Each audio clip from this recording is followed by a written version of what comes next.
Yangın başlar gün gelince akşam.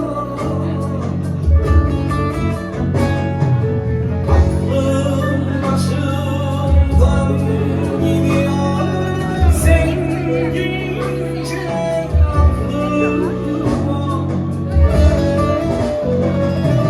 Sensiz olmaz diye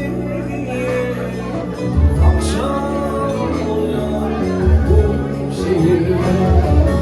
Sensiz olmaz diye akşam oluyor bu şehirde. Hiç söylemediysem şimdi söylüyorum. Seni her şeyden çok seviyorum. Dinle, hiç söylemediysem şimdi söylüyorum. Seni her şeyden çok seviyorum. Dinle.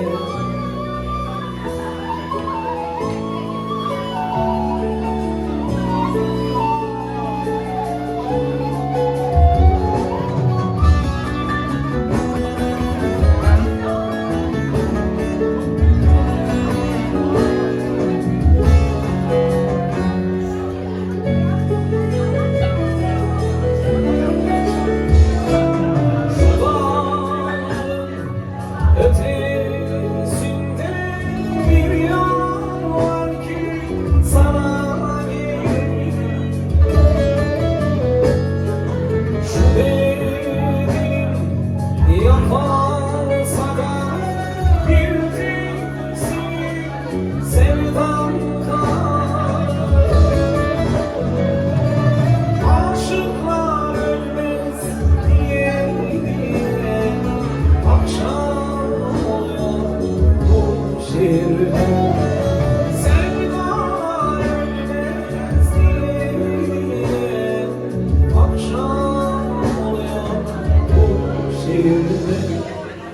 Hiç söylemediysem şimdi söylüyorum. Seni her şeyden çok seviyorum. Dinle, hiç söylemediysem şimdi söylüyorum. Seni her şeyden çok seviyorum.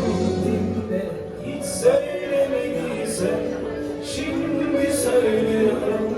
Seni her şeyden çok seviyorum.